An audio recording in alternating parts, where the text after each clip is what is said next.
Olá, você que nos acompanha pela TVL e a partir de agora também pela Rádio AL. Seja bem-vindo a mais um Fala Deputado, aquele espaço em que os parlamentares catarinenses têm a chance de conversar um pouco mais diretamente com a população do Estado sobre os assuntos que vem trazendo, vem trabalhando e vem discutindo aqui na Assembleia Legislativa de Santa Catarina. No programa de hoje eu recebo com grande satisfação a visita do deputado Neudi Sareta, do PT, ele que vem trazendo para o centro das discussões uma série de ações e projetos importantes e que tem interferência direta na vida dos catarinenses. Tudo bem, deputado? Prazer tê-lo aqui. Tudo bem, prazer de poder estar aqui presente nesse programa e prestar informações importantes para a comunidade catarinense. Deputado, são muitos os assuntos. Já vou começar por um projeto de autoria sua que foi aprovado aqui pela Assembleia Legislativa e já sancionado pelo governador, que trata sobre a isenção para as prefeituras da taxa sobre cemitérios. O que isso muda na prática para as cidades catarinenses? Olha, na prática muda muito porque nós, historicamente, as nossas cidades, e seguindo a tradição, principalmente cristã, tem os seus cemitérios que em outras épocas não precisavam de licenciamento ambiental e que agora, devido às novas exigências, passaram a exigir esses licenciamentos, e isto fez com que os municípios tivessem um custo grande adicional em momentos de dificuldade, de crise, de baixas arrecadação. Estas taxas representam valores importantes e alguns municípios até preferiam não fazer essa legalização face a essas cobranças de taxas. Com essas isenções, possibilita, vamos dizer, não há mais justificativa para que não se faça a regularização, facilita o município e aquele recurso que ele iria gastar nisso fica lá no caixa do município para ser aplicado em outras áreas importantes como saúde, educação, enfim, as demandas dos municípios. Uma medida importante agora, já que os municípios também estão vivenciando os efeitos dessa crise, né? Com certeza, uma medida importante, tudo aquilo que facilita para que os municípios possam atender as suas comunidades, nós temos que trabalhar para isso e foi esse o objetivo do nosso projeto, que felizmente foi aprovado pela Assembleia Legislativa e sancionado já pelo governador do Estado. Outras propostas de autoria sua continuam em tramitação aqui na casa. Nós temos uma que concede licença para pais de filhos com deficiência, biológicos ou adotados, e que tem um aumento do período em que essas pessoas poderiam ter direito a esse benefício, é isso mesmo? Sim, nós temos uma série de projetos tramitando. Um desses é o que beneficia as mães,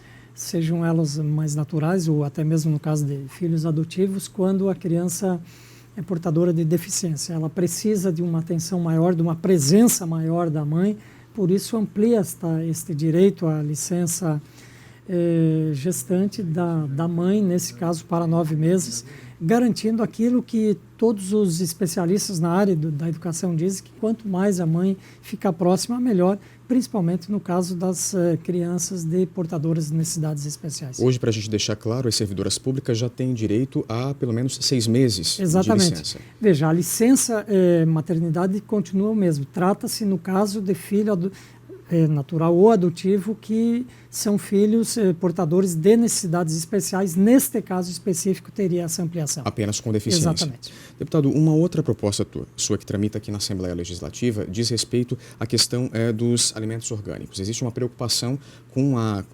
origem e com a qualidade desses produtos, e a sua proposta é que exista uma certificação nesse sentido. Nós estamos trabalhando muito ações também que beneficiam a educação, a alimentação saudável. Criamos inclusive um projeto aqui chamado Setembro Verde, que trabalha a questão da alimentação saudável, de ações voltadas para a agricultura familiar, para o fortalecimento da agricultura familiar, que é a base do desenvolvimento do nosso Estado, e também a garantia da certificação dos produtos oriundos da agricultura familiar, os produtos orgânicos que têm essa certificação, dando a qualidade dele, atestando, e o consumidor também podendo ter a certeza daquele produto que está adquirindo. Santa Catarina tem uma base forte na agricultura, principalmente na agricultura familiar. A produção de alimentos saudáveis é uma das grandes questões que hoje está colocada em termos de saúde pública, inclusive. Então, nós temos voltado e focado também as ações para esse tipo de projeto que vem trazer uma garantia maior para o consumidor catarinense também. Importante. E um auxílio também para o produtor. Importante até porque nós tivemos recentes denúncias, né, de origem falsa desses alimentos que se dizem orgânicos, né? Infelizmente, pessoas que às vezes querem se aproveitar da necessidade e da bondade dos outros sempre vai existir, então nós temos que tentar cercar o máximo possível para que se garanta que aquilo que o consumidor vai adquirir, comprar, de fato, seja aquilo que ele queria comprar e aquilo que está especificado nos rótulos ou na divulgação desse produto. Deputado, nas suas falas no plenário, o senhor também tem trazido uma preocupação com a área da saúde, que não é de hoje. E um dos assuntos que o senhor trouxe recentemente foi no que diz respeito à questão da doação de medula óssea. E está desenvolvendo e desencadeando uma campanha nesse sentido. Nós temos trabalhado para que haja uma campanha forte nesse sentido para doadores de medula óssea. Nós temos, Santa Catarina, um estado importante, está na linha de frente, inclusive na questão de doação, de transplantes, mas nós precisamos conscientizar o máximo possível a comunidade daquilo que a comunidade também pode fazer, ajudar os doadores, para que a gente possa atender quando há esta necessidade. Então, campanhas assim são importantes, não só na questão da doação de medula, mas também, por exemplo, quando há campanhas de prevenção, de vacinação. Agora, a terceira semana do mês de maio, por uma lei em Santa Catarina, que inclusive foi projeto de minha autoria também, nós temos a Semana de Combate às Hepatites. E Santa Catarina, ela se equipara aí às regiões amazônicas em termos de incidência de hepatite. A hepatite B no oeste do estado e a hepatite C no litoral tem uma predominância muito grande. Então, nós temos que trabalhar fortemente também nessa prevenção, por isso essa semana de maio, ela traz a ideia da Semana da Prevenção das Hepatites, inclusive a questão, no caso das crianças recém-nascidos, sempre o trabalho para que haja a vacinação e também para aqueles pacientes que, porventura, ainda não fizeram os seus exames para detectar, porque às vezes ela é assintomática, pode ficar ali só se manifestar mais tarde. Então, ações como essas são importantes, pensando sempre na saúde pública, na saúde das pessoas, dos catarinenses. Então, o senhor citou agora há pouco a questão dos recém-nascidos, né? E tem um outro projeto seu que está em tramitação na Assembleia que prevê a distribuição de leite especial para crianças lactantes. Que leite é esse e quais crianças receberiam? Algumas crianças necessitam de um leite especial em função de restrições ou intolerância ao leite, à lactose, ou enfim, há os casos específicos receitados pelo médico, pelo pediatra. E para o Estado fazer essa distribuição ou prefeituras, o valor não é muito elevado. Mas para uma família que precisa adquirir isso, por exemplo, um trabalhador que ganha R$ 1.500, R$ 1.200, R$ 1.700 por mês, ele vai ter grande dificuldade de conseguir comprar esse leite. Então, esse programa é importante, nós estamos trabalhando nisso também, pensando naquelas crianças, especialmente, nesse caso, as crianças necessitadas que não têm condições dos seus pais de adquirir esse leite especial. Deputado, uma outra discussão que o senhor vem se envolvendo muito diretamente, até porque faz parte da comissão, ou seja, a CPI, a Comissão Parlamentar de Inquérito que investiga a questão dos medicamentos e a comercialização de remédios de origem duvidosa, falsificados aqui em Santa Catarina. O senhor, como os demais integrantes, também assumiu uma subrelatoria, até porque o trabalho foi particionado no sentido de que se tenha uma visão mais global. Como é que estão os trabalhos nesse momento? Olha, os trabalhos estão andando, nós estamos bastante preocupados com essa situação, há números realmente preocupantes, fala-se aí num comércio mundial aí de cerca de 20%, né, de medicamentos falsificados ou, enfim, que têm problemas, né, muito também esta parte quando a venda se dá por internet, né? Não quer dizer que em estabelecimentos físicos isso não possa também ter, só que ali a fiscalização é mais, vamos dizer, mais fácil de ser feita. A origem disso, nós sabemos que não é um problema apenas catarinense e brasileiro, né? A gente falou aqui de um problema mundial, nós estamos na comissão conversando com diversas autoridades, em reuniões públicas, outras reuniões mais reservadas, buscando mecanismos realmente para que se tenha um controle absoluto da medicação.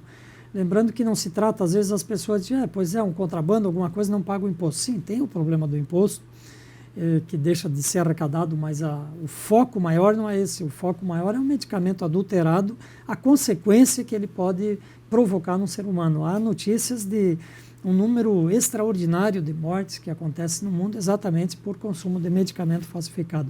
Então, foi uma ideia importante essa, de se levantar isso, de se fazer essa investigação. Já houve iniciativas nesse sentido, inclusive no Congresso Nacional, e a Assembleia Legislativa está fazendo isso. Já constatamos a dificuldade dos órgãos de vigilância sanitária de fazer esse acompanhamento todo. Já o que é bem preocupante, né? O que é preocupante, já conversamos com a Anvisa, representamos com o Ministério Público, Poder Judiciário, enfim, estamos vendo todas as áreas que nós podemos contactar para realmente fazer ações concretas no sentido de garantir que aquele medicamento que vai chegar para o paciente seja de fato um medicamento recomendado por um médico e não um medicamento adulterado. Como eu falei agora há pouco, o trabalho da comissão ele foi dividido em subrelatorias, né?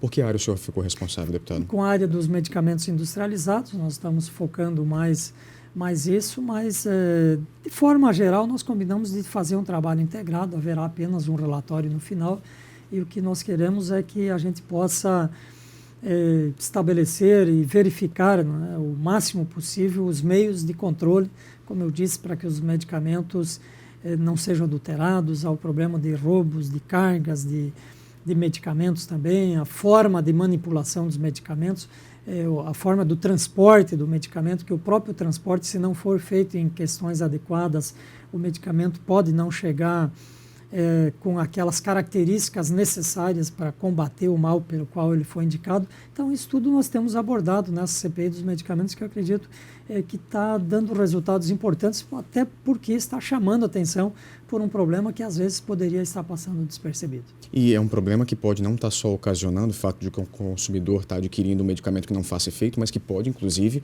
ter efeitos prejudiciais. Exatamente. Morte, esta é a maior preocupação, um efeito que pode dar um medicamento adulterado. Então, esta preocupação nós temos e sempre é importante que as pessoas, antes de comprar um medicamento, o façam realmente sabendo da sua origem, da sua procedência, comprem em estabelecimentos que estão, fato, ali estabelecidos publicamente, porque ali não é que não possa existir adulteração, mas ela é mais difícil, a vigilância é maior. E se souber de casos de falsificação de medicamento ou algo como assim, é importante que procurem os órgãos de vigilância, os órgãos responsáveis, para que isso seja imediatamente estancado, uma vez que nós estamos falando aqui da saúde pública dos catarinenses. Inclusive, se o senhor me permite um parênteses, a página da Assembleia Legislativa na internet já dispõe de um formulário eletrônico para você de casa também poder auxiliar no trabalho da Comissão Parlamentar de Inquérito, colocando ali informações que sejam úteis para o trabalho da CPI, inclusive apresentando denúncias. Só digitar www.alesc.sc.gov.br e dar também a sua contribuição, que certamente vai ser muito bem-vinda. Deputado, vamos chegando ao final do nosso programa, não gostaria de terminá-lo antes de citar um assunto que o senhor conhece bem, até porque afeta boa parte dos produtores da região que o senhor representa aqui na Assembleia Legislativa, que é o período pelo qual passa a produção de aves, de suínos, de bovinos em Santa Catarina. A gente está vivenciando agora uma crise substancial na suinocultura catarinense e os deputados vêm se mobilizando no sentido de conseguir, junto ao governo do estado, subsídios e benefícios para essa categoria. O senhor é autor de um projeto que beneficiaria esses produtores com redução de ICMS, é isso mesmo? Exatamente. Nós estamos atravessando um período difícil para esses produtores. Hoje, por exemplo, o custo do insumo, especialmente do milho, elevou-se muito e tem que encontrar formas de diminuir o custo de produção para permitir que tanto o suinocultor quanto a bovinocultura de leite, a avicultura se mantenha.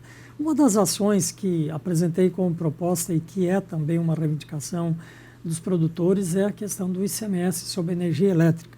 Isso também em termos energia elétrica lá do produtor, da propriedade rural.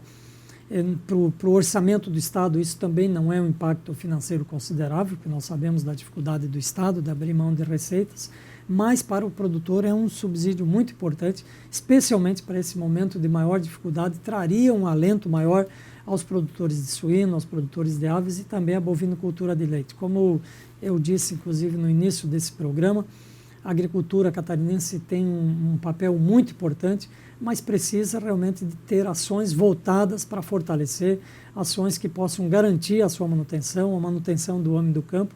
Com isso, dá o alento para ele continuar produzindo aquilo que é tão importante, que são os alimentos para nós, para os catarinenses, para o Brasil e também para o mundo, já que Santa Catarina é também um estado exportador. Para deixar bem claro, essa redução de ICMS seria sobre a energia elétrica propriamente dita. Energia elétrica consumida lá na propriedade rural em função desta produção, seja da produção de suínos ou de aves ou a bovinocultura de leite. Até porque a redução de ICMS no que diz respeito à operação desses animais, né, dessa carne propriamente dita, já vem sendo discutida pelos deputados. Vem sendo discutida e temporariamente o governo estabeleceu alguma isenção que é importante para a questão da suinocultura. Por isso que nós temos que sempre procurar ações que possam garantir a permanência do agricultor no campo, trabalhando e produzindo. Nada mais justo nessa hora que se vive um momento de crise. Deputado, mais uma vez, obrigado pela sua presença aqui. Ok, muito obrigado e sempre à disposição também. A você de casa, muito obrigado pela companhia e não esqueça, para rever este e outros programas, acesse o site da Assembleia Legislativa. Por hoje é só, nos vemos numa próxima oportunidade. Até lá!